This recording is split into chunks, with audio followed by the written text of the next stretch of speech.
My new bike classic 350 Royal Enfield and তোমাদের চাচ্ছু প্রায় অনেক দিন পরে বাইক কিনলো, যেটা হইছে এইটা। এন্ড এই কালারটা বেসিক্যালি আমার সাথে যায়। তো কেমন লাগছে এই কালারটা আগে বলো ভাই? খুব ভালো লাগছে। আর আপনারা দেখে মনে হইতেছে যে ইন্সপেক্টর সিংহাম আছে সিভিলে বাইরেছি গাইজ। আজকে জাস্ট আমি সিভিলে বাইরেছি এন্ড এটার কোনো ইউটিউব চ্যানেলে ভ্লগ আসে নাই। ডাইরেক্ট আমরা চিন্তা করছি যে কোনো না কোনো একদিন মোটো ভ্লগে আমরা বের হবো। তো অলরেডি আমি হান্টার চালাইছি, বুলেট চালাইছি, মাঝ পথে মিটিরও চালাই ফেলছি। বাট আমি এই মেটাল গান কালারটার জন্য অপেক্ষা করতেছিলাম, যে বাইকটা আমার সাথে একদম যায়। বাট লুকটা কিন্তু দিছি 100 না।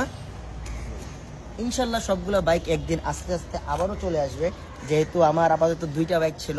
একটা ছিল 4V, একটা ছিল V4, যেটা দিয়ে আমরা লাস্ট সাজেক রাইডে গেছি, যেটার ভ্লগ আপনারা অলরেডি দেখে ফেলতেছেন 7টা বাজে, মানে দেখে ফেলছেন। আর যারা দেখেন নাই তারা ইউটিউব চ্যানেলে চলে যান।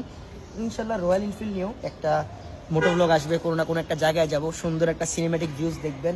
বাট আমি বলছি আমার টিমমেটরা সবাই ভিডিও আপলোড দিয়ে দে তোদেরগুলা, তারপর আমি আমার লাস্টেরটা দিব, দেন আমাকে সবাই কংগ্রেচুলেশন দিও।